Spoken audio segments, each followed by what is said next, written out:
Hello friends, अब इस video में हम लोग हमारे लॉ का नेक्स्ट पार्ट देखेंगे, that is legal rules regarding your valid acceptance. अगर आपको याद होगा तो हम लोग एग्जैक्टली क्या देख रहे थे बताना। हम लोग प्रीवियस वीडियो में ही एक्सेप्टेंस का डेफिनेशन देख चुके हैं, ओके। और वो सर विलियम एंसन की वो बात भी आई होप सबको याद होगी। क्या acceptance is what like a lighted match to a train of gunpowder, okay. सबको याद है सब बातें। एक्सेप्टेंस का भी डेफिनेशन क्या था, वही अपना घिसा पेटा डेफिनेशन जो आपने प्रॉमिस में देख के रखा था। When the person to whom proposal is made signifies his assent thereto, the proposal is said to be accepted, and when it accepted, it becomes what you are promised। तो ये चीजें हमने क्या करी थी, पहले देख के रखी हुई थी। आई होप सबको ये सारी की सारी चीजें अच्छे से याद होंगी, ठीक है। अब हम लोग इसमें थोड़ा सा और आगे बढ़ रहे, और आज हम लोग बहुत ही इंपॉर्टेंट टॉपिक देखने वाले, that is legal rules regarding your valid acceptance. तो एक्सेप्टेंस को एक वैलिड एक्सेप्टेंस बनाना होगा तो उसके लिए कौन कौन से लीगल रूल्स हमको ध्यान में रखने पड़ेंगे, ये हम लोग यहाँ पे देखने वाले। जैसे ऑफर का डेफिनेशन देखने के बाद हम लोगों ने क्या देखा था, essential elements for making a valid offer. तो वैसे ही एक्सेप्टेंस को वैलिड एक्सेप्टेंस अगर बनाना होगा तो उसके लिए कुछ लीगल रूल्स आपको यहाँ पे ध्यान में रखने पड़ेंगे, ओके। तो इसमें पहला लीगल रूल क्या है, प्लीज ध्यान से सुनना।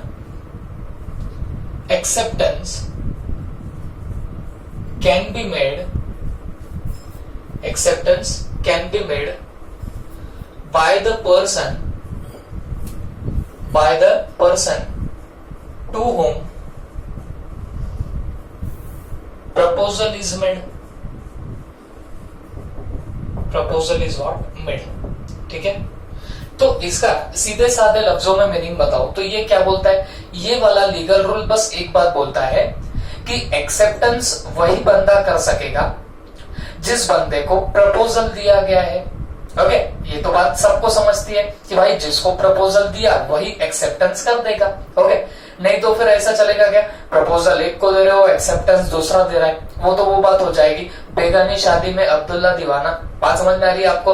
तो ऐसा कुछ चलेगा क्या, नहीं चलेगा। तो सिंपली स्पीकिंग प्रपोजल का एक्सेप्टेंस बस वही पर्सन दे सकता है जिस पर्सन को हमने क्या दे के रखा था बताना, हमने प्रपोजल दे के रखा था। The person to whom proposal is made, only that person can make what acceptance। आप प्रपोजल दे रहे हो एक को, एक्सेप्टेंस दे रहा है कोई और, ऐसा चलने वाला है क्या बताना, ऐसा नहीं चलेगा। Is that clear, okay. तो ये बात का प्रॉपरली ख्याल रखना। लेकिन एक बात समझ के लो बच्चों, प्रपोजल का ही मतलब होता है ऑफर। तो जैसे मैंने आपको बताया कि जो आपका ऑफर होगा that can be a general offer और स्पेसिफिक ऑफर। याद आ रहा होगा सबको, जनरल ऑफर, स्पेसिफिक ऑफर याद दिला दो। जनरल ऑफर क्या होता है, तो offer which is made to public at large. जो ऑफर आपने पब्लिक एट लार्ज को किया होगा that will be called as general offer. और आपको ये बात भी याद होगी मेरी, जो जनरल ऑफर होता है that can be accepted by any person, क्योंकि आपने पब्लिक एट लार्ज को वो ऑफर किया था। तो जो बंदा आपके प्रपोजल की टर्म्स एंड कंडीशन सेटिस्फाई कर दे that person can accept your what general offer.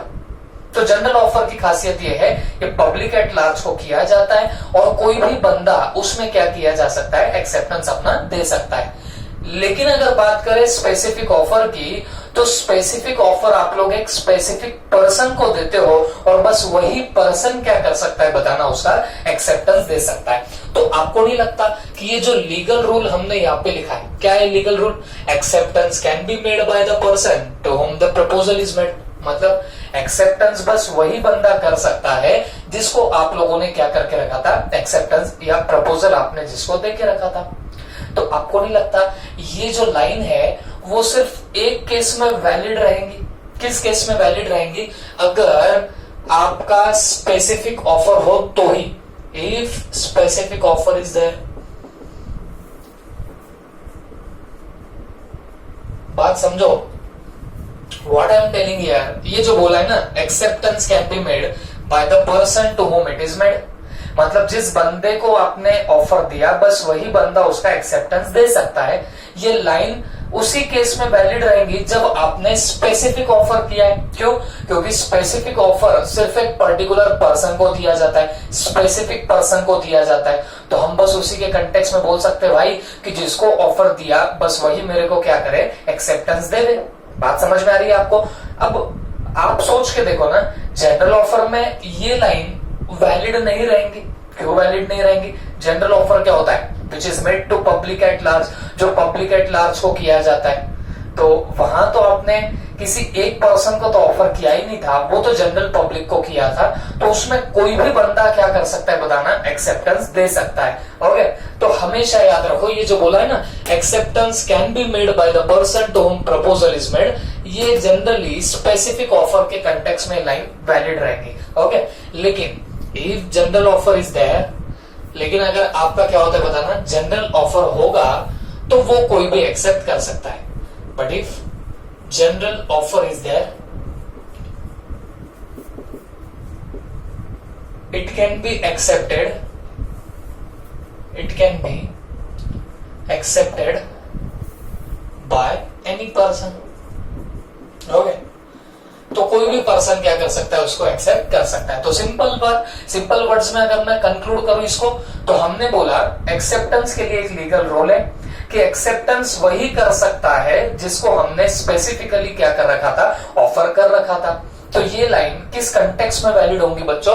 जब आपका स्पेसिफिक ऑफर होगा। ठीक है, क्योंकि स्पेसिफिक ऑफर एक बंदे को ही दिया जाता है, स्पेसिफिक पर्सन को दिया जाता है, तो वही बंदा उसको क्या कर पाएगा, एक्सेप्टेंस करेगा। लेकिन अगर बात करें जनरल ऑफर की, तो भाई ये तो पब्लिक एट लार्ज होता है, तो कोई भी आ सकता है मुंह उठा के और इसको क्या कर सकता है, एक्सेप्टेंस दे सकता है। ओके, अब एक चीज ध्यान रखो, इस पर्टिकुलर चीज पे या इस पर्टिकुलर लाइन पे एक जबरदस्त बच्चों केस लॉ हुआ था। ओके, तो वो केस लॉ का हम लोग नाम भी लिख लेंगे। तो केस लॉ क्या था? केस लॉ था Bolton versus Jones. Okay, Bolton versus what, Jones. तो ये बहुत ही जबरदस्त सा केस लॉ है, बड़ा ही पॉपुलर फेमस सा केस लॉ था बोल्टन वर्सेस जोन्स का। ठीक है, सब लोग रेडी है? तो पहले आपको क्या करूंगा, मैं स्टोरी फॉर्मेट में पूरा केस लॉ समझा दूंगा, आपकी सब बातें वैसे भी दिमाग में चले जाएंगी। ओके, तो प्लीज ध्यान से सुनना। अब बच्चों, एक पर्टिकुलर बंदा था, ये देखो ये बंदा है, इसका नाम है ब्रोकलहर्स्ट। ओके, आप बोलेंगे सर आपने केस लॉ में नाम लिखा बोल्टन वर्सेस जोन और बीच में कौन आ गया बताना, ब्रोकलहर्स्ट आ गया। अब ये कौन है? तो ध्यान से सुनो, ये ब्रोकलहर्स्ट नाम का एक पर्टिकुलर बंदा था। अब ये जो बंदा था बच्चों, ये बंदा कहीं ना कहीं ये एक दूसरा बंदा जिसका नाम था यहाँ पे जोन्स। ओके, जो दूसरा बंदा था उसका नाम क्या था, जोन्स। ओके, तो जोन्स से ये ब्रोकलहर्स्ट क्या करता था बच्चों, हमेशा गुड्स परचेस किया करता था। ओके, जोन्स से हमेशा गुड्स कौन परचेस किया करता था, ये ब्रोकलहर्स्ट परचेस किया करता था। क्लियर हो गई बात सबको? ओके, अब डेफिनेटली ये ब्रोकलहर्स्ट अगर इससे गुड्स परचेस करता होगा तो कहीं ना कहीं ब्रोकलहर्स्ट को इसको पेमेंट करना पड़ेगा। बात समझ में आ रही ना? इससे अगर गुड्स परचेस किए तो इसको पेमेंट करना पड़ेगा। तो याद रखो, ब्रोकलहर्स्ट जो था, तो ब्रोकलहर्स्ट के लिए जोन्स जो था वो क्या था बताना, क्रेडिटर था। ये जो ब्रोकलहर्स्ट था, इसकी नजरों में ये जो जोन्स था वो क्या था बताना, क्रेडिटर था। क्यों क्रेडिटर था? ये हमेशा उससे गुड्स परचेस किया करता था, तो इसको बदले में इसको पेमेंट देना पड़ता था। तो ब्रोकलहर्स्ट के लिए ये कौन था बताना, एक क्रेडिटर था। क्लियर हो गई बात सबको? ओके, अब यहाँ पे इशू क्या हुआ, ये बंदा हमेशा उसको गुड्स सेंड करता था और ये भी बेचारा जब हुआ तब क्या करता था, पेमेंट दे दिया करता था। ओके, अब बात समझो, इसने ऐसे कुछ गुड्स सप्लाई किए थे, किसको सप्लाई कर रखे थे बताना, इस ब्रोकलहर्स्ट को। तो कहीं ना कहीं ब्रोकलहर्स्ट के लिए क्या बन गया था, क्रेडिटर बन गया था और एक XYZ अमाउंट पेंडिंग थी। ओके, ये क्या है बताना, XXX ये अमाउंट जो थी ये क्या थी बताना, पेंडिंग थी। मतलब किसने किसको देना था, ब्रोकलहर्स्ट ने जोन्स को देना बाकी था एक पर्टिकुलर अमाउंट। अब वो क्योंकि केस लॉ में अमाउंट नहीं डाली है तो मैंने XXX लिख दिया, तो कुछ भी अमाउंट हो सकती है। तो यहां तक आई होप सबको समझा होगा कि भाई जोन्स का एक पर्टिकुलर बंदा था, कस्टमर था ब्रोकलहर्स्ट, जोन्स के लिए ब्रोकलहर्स्ट कस्टमर और ब्रोकलहर्स्ट के लिए जोन्स क्या था, एक क्रेडिटर था, सप्लायर था। ओके, ये हमेशा उसको गुड्स सप्लाई किया करता था। तो बाद में भी इसने इसको गुड्स सप्लाई किए और एक XXX अमाउंट क्या थी बताना, पेंडिंग पड़ी हुई थी। क्लियर हो गई बात सबको? ओके, अब हुआ क्या, ये ब्रोकलहर्स्ट की एक उड़ती उड़ती खबर इसके कानों तक पहुंची। किसके? जोन्स के कानों तक पहुंची।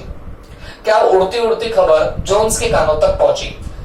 ये खबर जोन्स के कानों में पहुंची कि जो ब्रोकलहर्स्ट है ये अपना पूरा बिजनेस ट्रांसफर करने वाला है। ओके, ये जो ब्रोकलहर्स्ट है ये अपना बिजनेस क्या करने वाला था, ट्रांसफर करने वाला था। ओके, अच्छा, किसको ये बिजनेस ट्रांसफर करने वाला था? तो एक बंदा था जिसका नाम था बोल्टन। Okay, Bolton. अब आपको समझना होगा, आप बोलेंगे है यहाँ पे केस का नाम जो था वो बोल्टन वर्सेस जोन्स है और ये बीच में वो ने बताना ब्रोकलहर्स्ट है, तो ये क्या सीन होगा? आपके भी मन में टेम्पटेशन जागरी होंगी, तो थोड़ा सा वेट करना। तो उड़ती उड़ती खबर आई कि ब्रोकलहर्स्ट क्या करने वाला है बताना, अपना बिजनेस ट्रांसफर करने वाला है। किसको? बोल्टन को। अब प्रॉब्लम हुई जोन्स के साथ में। क्यों प्रॉब्लम जोन्स के साथ में हुई? क्योंकि तुमको पता है जोन्स इसको गुड्स सप्लाई कर चुका है, तो ब्रोकलहर्स्ट ने कहीं ना कहीं इसको पैसे देने बाकी थे और XXX अमाउंट क्या थी बताना, पेंडिंग थी। क्लियर हो गई बात सबको? ओके, तो अब जोन्स को लगा कि यार ये अगर बिजनेस ट्रांसफर कर दे किसको, बोल्टन को, तो मेरे पैसे का क्या होगा? मेरे पैसे पता नहीं है बोल्टन लौट आएगा कि नहीं लौट आएगा, और कुछ बाद में डिस्प्यूट होगा तो लफड़े हो जाएंगे। ये किसने सोचा बताना? जोन्स ने सोचा। तो जोन्स ने क्या किया, जोन्स ने एक ऑर्डर प्लेस किया। क्या किया बताना? एक ऑर्डर प्लेस किया। अब जोन्स ने सोचा कि भाई देखो ये वैसे भी क्या नहीं कर रहा है बताना, अमाउंट तो मेरे को दे नहीं रहा है, जो पैसे पेंडिंग है वो तो जल्दी से दे नहीं रहा है, ऊपर से धंधा भी बेचने की बात कर रहा है, मतलब कुछ तो भी फाइनेंशियल डिफिकल्टी में होगा ये ब्रोकलहर्स्ट। ये दिमाग में किसके आने लग गया बताना? जोन्स के। तो जोन्स ने सोचा कि यार ये पैसे रिकवर कैसे किए जाए, पैसे रिकवर कैसे किए जाए, ये दिमाग में किसके चल रहा था? जोन्स के चल रहा था। तो उसने सोचा कि भाई ये सच में बड़ी फाइनेंशियल डिफिकल्टी में दिख रहा है ब्रोकलहर्स्ट, तो इससे पैसे तो नहीं निकल सकते, लेकिन एक काम जरूर कर सकते हैं, इसका बिजनेस ट्रांसफर होने से पहले क्या कर देते, इसको कुछ गुड्स का ऑर्डर प्लेस करते थे। इसके पास पैसा नहीं होगा लेकिन गुड्स तो अभी भी अवेलेबल है, तो अपन माल मंगा लेंगे और वो माल बाद में बेच के पैसा कैसे भी वसूल कर लेंगे। ओके, लेकिन इससे क्या करते बताना, पहले गुड्स के लिए ऑर्डर तो प्लेस करते हैं। ओके, अब बात समझ में आ रही है आपको? क्या लफड़ा हो रहा था? लफड़ा ये था बच्चों, ये जो जोन्स था ये जनरली गुड्स सप्लाई करता था ब्रोकलहर्स्ट को, फिर ये इसको एक अमाउंट दे नहीं रहा था, एक अमाउंट पेंडिंग थी, XXX अमाउंट पेंडिंग थी, और बीच में उड़ती उड़ती खबर आई कि ये ब्रोकलहर्स्ट बोल्टन को क्या करने वाला था, अपना बिजनेस ट्रांसफर करने वाला था। तो ये सब इसके सबके चलते जोन्स को चिंता हुई अपने पर्टिकुलर पैसे की। इसको लगा भाई पैसे रिकवर होंगे कि नहीं होंगे, तो accordingly he have placed an order with Brocklehurst. इसने ऑर्डर प्लेस किया ब्रोकलहर्स्ट को, ठीक है। लेकिन जब तक इसने ऑर्डर प्लेस कर दिया तब तक क्या हो चुका था बताना, इसका बिजनेस ट्रांसफर हो चुका था। बात समझ में आ रही है आपको? तब तक क्या हो चुका था बताना, बिजनेस तो ट्रांसफर हो चुका था। अब क्या हुआ, अब जैसे इसने ऑर्डर प्लेस किया, किसको ऑर्डर प्लेस किया? ब्रोकलहर्स्ट को। ओके, तो ब्रोकलहर्स्ट ने बोल्टन को बताया कि देख भाई ये पर्टिकुलर जोन्स नाम का बंदा है, इसने ऑर्डर प्लेस किया है। तो ये बोल्टन जो था वो तो खुशी खुशी नाचने लग गया। उसने बोला देखो धंधा अभी तक ट्रांसफर ही नहीं हुआ, मतलब धंधा अभी अभी ट्रांसफर हुआ है और कस्टमर आने लग गए। या खुशी के मारे झूमने लगा, नाचने लगा, गाने लगा। बात समझ में आ रही है आपको? और अकॉर्डिंगली इस सब बोल्टन ने क्या किया, बोल्टन ने गुड्स सप्लाई कर दिए जोन्स को। देखो बात समझो, इस बोल्टन ने क्या करते बताना, गुड्स सप्लाई कर दिए इस पर्टिकुलर जोन्स को। आप देखो कितनी यहाँ पे खिचड़ी पक रही है। खिचड़ी कैसे पकी है? जोन्स ने पहले गुड सप्लाई किया था ब्रोकलहर्स्ट को, ये पैसे नहीं दे पा रहा था, तो फिर इसको खबर मिली कि भाई ये बिजनेस ट्रांसफर करके बैठ रहा है, तो इसने ऑर्डर प्लेस किया कि भाई पैसा नहीं तो नहीं भाई, गुड्स तो वसूल कर लेंगे इससे, तो इसने ऑर्डर प्लेस किया गुड्स के लिए, बट तब तक इसने बिजनेस ट्रांसफर कर दिया था। तो फिर बोल्टन को इसने बोला कि भाई देख इसने क्या किया है, ऑर्डर प्लेस किया है, तो फिर बोल्टन ने खुशी खुशी क्या कर दिया, गुड्स सप्लाई कर दिए, किसको बताना, जोन्स को। अब क्या हुआ, अब 1 महीना हुआ, 2 महीना हुआ, ये जोन्स बोल्टन को पैसे देने का नाम ही नहीं ले रहा। बात समझ में आ रही है आपको? ये जो जोन्स था ये बोल्टन को पैसे देने का नाम ही नहीं ले रहा था। अब फिर बोल्टन ने बोला यार भाई ये क्या चक्कर है, इससे कांटेक्ट नंबर वगैरह जो भी लिया होगा या उसके पास में भी डिटेल्स होंगी। तो बोल्टन ने सीधे बात की किसके साथ में, जोन्स के साथ में। अरे भाई पैसा कब देगा, ओके। तो सीधे सीधे बात बोलो तो बोल्टन ने इसको गुड्स सप्लाई किए जोन्स को, तो वो जोन्स को पूछने लग गया पैसे का क्या, पेमेंट का क्या, कब देने वाला है, ओके। अब हुआ ऐसे, जोन्स ने बोला कैसे पैसे, बात समझो, इसने डिमांड की फॉर व्हाट, मनी। देखो इसने डिमांड की फॉर व्हाट, मनी, इसने पेमेंट के लिए डिमांड की, लेकिन हुआ क्या, इसने डिमांड किया पेमेंट के लिए, लेकिन इसने बदले में क्या कर दिया, डिनाई कर दिया, डिनाई फॉर पेमेंट। मतलब ये हुआ, ये यहां से बोल तो रहा है कि भाई चल मेरे को पेमेंट दे, लेकिन ये यहां से बोल रहा है काहे की पेमेंट भूल जा, ओके।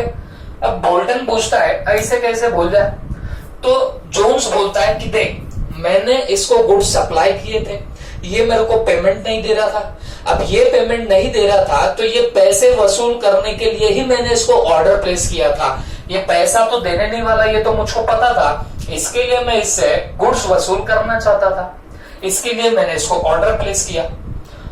लेकिन मैंने इसको ऑर्डर प्लेस किया और तूने मुझे क्या कर दिया, गुड्स सप्लाई कर दिया। मैं तो ये ऑर्डर इसके लिए प्लेस किया था ताकि मेरा जो भी पैसा है, जो भी मेरे इंटेंशन था, वो इंटेंशन का क्या था बताना, to set off my debt, जो भी पैसा मुझे इससे आना बाकी था वो मैं सेट ऑफ कर लू, ये मेरा यहाँ पे इंटेंशन था। तो यहाँ पे इसने क्या बोला, intention to set off my debt, okay. तो इसने बहुत सीधे सीधे लफ्जों में बोला देख भाई ये जो ऑर्डर प्लेस किया था तो तेरे से कोई धंधा करना मेरा यहाँ पे पर्पस नहीं था, सीधा सा पर्पस था, यहां से पैसे नहीं आ रहे थे, तो मेरा जो डेट था, जो मुझे पैसे आने बाकी थे, तो उसको कॉम्पेंसेट कर, या उसको सेट ऑफ करने के लिए मैंने क्या किया था, इसको ऑर्डर प्लेस किया। अब मैंने इसको ऑर्डर प्लेस किया और तूने क्या किया, बदले में मुझको गुड्स सप्लाई कर दिए, ओके। इससे मुझे गुड्स मिल गए तो मेरा क्या हो गया बताना, यहाँ पे डेट सेट ऑफ हो गया, बात खत्म। तो मैं तुझे क्या नहीं देने वाला हूं, पैसे नहीं देने वाला हूं। बात समझ में आ रही है आपको? तो अब आपको समझ रहा होगा ये तो बड़ा ही क्रिटिकल इशू हो गया। देखो प्रॉब्लम किसकी थी, ये ब्रोकलहर्स्ट की, इसने इसको पैसे नहीं दिए, इसके लिए इसने ऑर्डर प्लेस किया, इसने इसको बोला और इसने बलजबरी फिर क्या कर दिया, गुड सप्लाई कर भी दिए। अब ये पैसा देने से मना कर रहा है, ओके। अब क्यों मना कर रहा है, ये मना इसके लिए कर रहा है कि भाई देखो मेरे को इससे पैसे आने थे, इसके लिए मैंने ऑर्डर प्लेस किया, दैट्स इट, मेरा जो डेट था वो सेट ऑफ हो गया। ये कौन बोलता है बताना, ये पर्टिकुलर जोन्स बोलता है। तो बोल्टन जो था, जो झूम रहा था, नाच रहा था, गा रहा था बच्चों, वो बड़ा परेशान हो गया और वो सीधे कहां पे गया बताना, कोर्ट ऑफ लॉ में गया। आप देखो ना ये केस लॉ का नाम भी क्या है, बोल्टन वर्सेस जोन्स। तो यहां से भी आपको समझ गया होगा कि प्लेंटिफ यहाँ पे कौन है, कौन गया था केस फाइल करने के लिए, बोल्टन गया होगा, है ना। और दिख भी रहा है ना केस से, कौन बेचारा परेशानी में है, बोल्टन है। ये तो साफ साफ मना कर चुका है, 1 रुपया नहीं दूंगा, भाग, क्या करना है कर, ओके। तो फिर केस फाइल किसने किया, इस पर्टिकुलर बोल्टन ने क्या कर दिया, केस फाइल कर दिया, ओके। अब ये सिनारियो हुआ, ये पिक्चर क्रिएट हुआ। अब आपके दिमाग में चल रहा होगा कि सर कंक्लूजन क्या निकलेगी, कौन जीता केस, कौन नहीं। तो बच्चों आप खुद ही सोचो किसने जीतना चाहिए था केस। कुछ बच्चों के दिमाग में आ रहा होगा कि सर ये सीधी सीधी सी बात है, ये बोल्टन ने केस जीतना चाहिए। वो लोग भावनाओं से सोच रहे होंगे, ओके, उनके दिल में भावनाएं उमड़ रही होंगी। वो लोग ऐसा सोच रहे होंगे कि ये बेचारा इसका डेब्ट था, ब्रोकलहर्स्ट का वो क्रेडिटर था, पैसे इसने देने बाकी थे, तो बेचारे ने क्या कर दिया, गुड्स भी सप्लाई कर दिया और उसको पेमेंट भी नहीं मिल रहा। ये तो बड़ा ही इनोसेंट है। कौन? ये बोल्टन बड़ा ही इनोसेंट है। तो केस तो इसने जीतना चाहिए। ये बहुत लोगों के दिमाग में आ रहा होगा। कुछ स्मार्ट इंटेलिजेंट लोग ऐसा सोच रहे होंगे कि सर जोन्स ने केस जीतना चाहिए। क्यों जोन्स ने जीतना चाहिए? क्योंकि जोन्स को पैसे आने बाकी थे, नहीं आए, तो इसके लिए उसने ऑर्डर प्लेस किया और फिर उसको गुड्स मिल गए, तो उसका तो क्लेम जो था वो सेट ऑफ हो गया। तो इसको वैसे भी पैसे देने की जरूरत नहीं है। ये कुछ स्मार्ट लोग सोच रहे होंगे। लेकिन आप कैसे भी सोचो, कोर्ट का जजमेंट क्या आया? कोर्ट का जजमेंट आया कि ये जो जोन्स है ये केस जीतेगा। कोर्ट ने किसको केस जीता है बताना, इस पर्टिकुलर जोन्स को केस जीता है। लेकिन कोर्ट ऐसी बातें नहीं करता है बच्चों, इसको पैसे आने थे वो नहीं आए तो इसके बिहाफ पे ले लिए वगैरह वगैरह, ऐसा कुछ नहीं है। कोर्ट ने जजमेंट किस एंगल से दी, अब प्लीज ध्यान से देखना। आपके जो सिलेबस में ये पॉइंट्स है उससे रिलेटेड ही कोर्ट की जजमेंट आ गई। क्या वर्डिक्ट आया कोर्ट का, क्या जजमेंट आई कोर्ट की, तो ध्यान से सुनो। कोर्ट बोलता है इस पर्टिकुलर जोन्स ने ऑर्डर प्लेस किया था ब्रोकलहर्स्ट को। बात समझो, इसने ऑर्डर प्लेस किया था किसको? ब्रोकलहर्स्ट को। इसका मतलब क्या हुआ? इसका मतलब ये हुआ कि इस बंदे ने कहीं ना कहीं क्या किया था, ऑफर किया था। बात समझ के लेना, इसने क्या किया था, ऑफर किया था। किसको ऑफर दिया था बच्चों? इस ब्रोकलहर्स्ट को ऑफर दिया था। क्या? अब देखो, ऑर्डर प्लेस किया मतलब क्या कि भाई मुझे इतने इतने गुड्स चाहिए, बेचेगा क्या? ऑर्डर प्लेस कर दिया। तो इन शॉर्ट आपको नहीं लगता ऑफर दिया? किसको ऑफर दिया बताना? इस ब्रोकलहर्स्ट को ऑफर दिया। और ऑफर भी कैसा हो रहा है? स्पेसिफिक ऑफर हो रहा है। क्यों स्पेसिफिक ऑफर हो रहा है? क्योंकि if the offer is made to a particular person, अब इसने जो ऑफर दिया वो स्पेसिफिकली ब्रोकलहर्स्ट को दिया, तो ये तो बच्चों सीधा सीधा केस हुआ मेरी नजरों में तुम्हारे स्पेसिफिक ऑफर का। अब आप मुझे एक बात बताओ, कोर्ट बोलती है इसने ऑफर दिया था ब्रोकलहर्स्ट को, ओके, तो एक्सेप्ट भी किसने करना चाहिए था? वो गुड्स भी सप्लाई किसने करने चाहिए थे? तो बच्चों आपके ब्रोकलहर्स्ट ने। क्यों? अभी अभी ऊपर देखा ना, acceptance can be made by the person. अब मैं कैन बी की जगह पे बच्चों मस्ट भी लिख देता हूं। ओके, बात समझो। कैन बी से एक हम लोग बोलते हैं वेगनेस निकल के आएंगे। कैन बी बोले तो कर सकता है, ऐसा निकलेगा। But acceptance must be made, यहां पे कंपल्शन आना चाहिए, कंपल्शन दिखना चाहिए सेंटेंस में। Acceptance must be made by the person to whom your proposal is made। अब मुझे एक बात बताओ, हमारा लॉ बोलता है कि जिसको तुमने ऑफर किया बस उसी बंदे ने क्या करना चाहिए था? एक्सेप्टेंस देना चाहिए था। और यहां पे क्या हो गया बताना? ऑफर दिया, स्पेसिफिक ऑफर दिया एक बंदे को, बट जो एक्सेप्टेंस दिया वो दिया किसी दूसरे बंदे ने। तो वही बात हो गई बेगानी शादी में अब्दुल्ला दीवाना। ओके, तो बच्चों मुझे एक बात बताओ, तो उसका एक्सेप्टेंस भी बस उसी पर्सन ने करना चाहिए था। इस पर्टिकुलर ब्रोकलहर्स्ट ने ही उसका क्या करना चाहिए था? एक्सेप्टेंस करना चाहिए था। तो कोर्ट ने बोला ऑफर किया एक को, एक्सेप्टेंस किया किसी दूसरे ने। और मेरे को बताओ, एक कॉन्ट्रैक्ट अगर बनाना है तो कॉन्ट्रैक्ट बनाने के लिए क्या जरूरी होता है? तो आप बोलेंगे सर एग्रीमेंट, और वो इन्फोर्सिएबल। आप बताओ एग्रीमेंट के लिए क्या जरूरी है? आप बोलेंगे सर प्रॉमिस जरूरी है। मैं बोलूंगा चलो बताओ प्रॉमिस के लिए क्या जरूरी है? तो आप बोलेंगे सर ऑफर होना चाहिए, उसका एक्सेप्टेंस होना चाहिए। तो मुझे आप लोग सोच के बताना, ऑफर है एक को, एक्सेप्टेंस है दूसरे का, ऐसा चलेगा क्या? नहीं चलेगा। ऑफर दिया इसको तो एक्सेप्टेंस भी इसी बंदे ने देना चाहिए, तो जाके वहां पे प्रॉमिस बनेगा, तो जाके वहां पे अग्रीमेंट बनेगा, तो जाके वहां पे बाइंडिंग कॉन्ट्रैक्ट बनेगा। जब तक जिस बंदे को ऑफर दिया उसने एक्सेप्टेंस नहीं दिया तो ना तो प्रॉमिस बनेगा, ना अग्रीमेंट बनेगा, ना कॉन्ट्रैक्ट बनेगा। तो अगर कॉन्ट्रैक्ट ही नहीं है तो फिर इसको पैसे देने की क्या जरूरत? किसको? जोन्स को पैसे देने की क्या जरूरत? ये वर्डिक्ट दे दिया किसने बताना? कोर्ट ने। कोर्ट ने ये नहीं देखा कि इस बेचारे का नुकसान होगा। कोर्ट ने बोला कि भाई तू बावला है, तेरे को लॉ का नॉलेज नहीं है, तूने क्या किया? तूने येड़े जैसा क्या किया? इसके बोलने पे गुड्स सप्लाई कर दिए। ओके, ऑफर था इसको ना भाई, तो एक्सेप्टेंस इसको देने देना था, बट एक्सेप्टेंस तूने दे दिया, जिसकी वजह से क्या हुआ, वो कोई कॉन्ट्रैक्ट बन ही नहीं पाया। तो बन ही नहीं पाया तो गुड्स अगर इसको मिले तो फिर इसको कोई पेमेंट करने की जरूरत नहीं है, भले ही तेरा पैसा डूबा, तूने गुड्स बलजबरी फ्री में फोकट में बांट दिए, अब ऐसा समझ और यहां से भाग। ये डिसीजन किसने दिया बताना, कोर्ट ने दिया।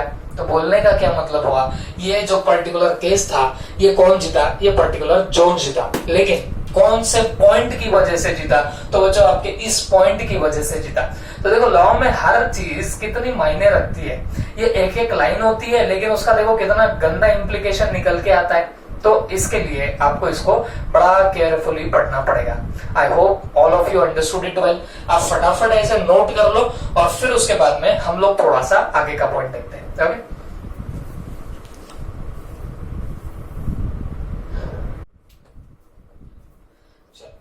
तो बच्चों आज का हम लोग सेकंड लीगल रूल देख रहे हैं रिगार्डिंग योर एक्सेप्टेंस। अब कौन सा रूल देखने वाले बताना, एक्सेप्टेंस मस्ट बी एब्सोल्यूट और अनक्वालिफाइड। ओके, अब इसका मतलब क्या होता है बच्चों, जब भी आप एक्सेप्टेंस दोगे इट मस्ट बी अनकंडीशनल।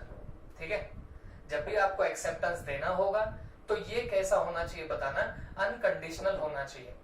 अगर आप इसमें कंडीशन अटैच करके दोगे तो उसको वैलिड एक्सेप्टेंस नहीं माना जाएगा। ओके, तो फिर यहां पे क्या बोला है, it must be unconditional, it must be unconditional. ठीक है, और अगर कभी आपका एक्सेप्टेंस कंडीशनल निकल के आए तो उसको कभी वैलिड एक्सेप्टेंस नहीं माना जाएगा। इफ एक्सेप्टेंस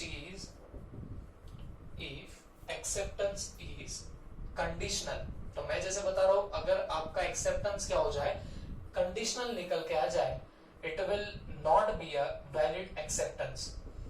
तो यहां पे लिख देंगे it will not be a valid acceptance, ये कभी भी आपका एक वैलिड एक्सेप्टेंस नहीं बनाने वाला। Is that clear?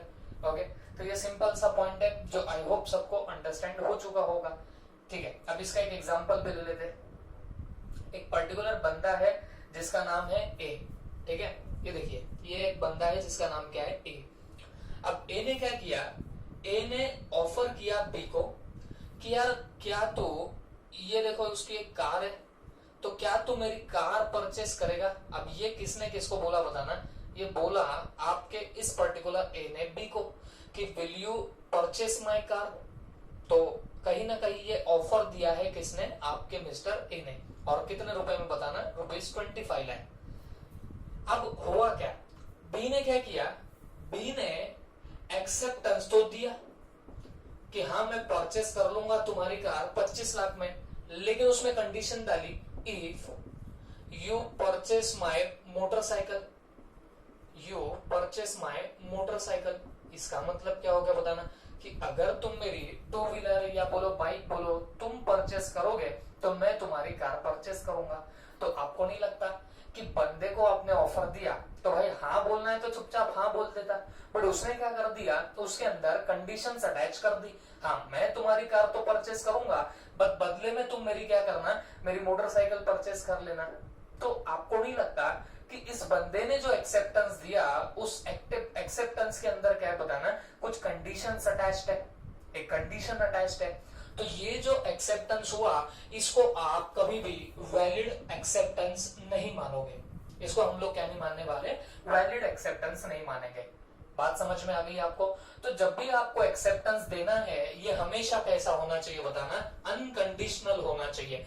अगर इसने बोला 25 लाख में कार परचेस करेगा क्या, उसको अगर परचेस करना है तो चुपचाप हाँ बोले तो जाके उसको एक वैलिड एक्सेप्टेंस माना जाएगा। अगर ऐसी कंडीशंस अटैच कर दी तो फिर वो क्या नहीं रहेगा बताना, एक वैलिड एक्सेप्टेंस नहीं रहेगा। लेकिन कभी कभी कुछ लीगल फॉर्मेलिटीज के लिए अगर आपने बात करी होगी तो उसको वैलिड माना जाएगा।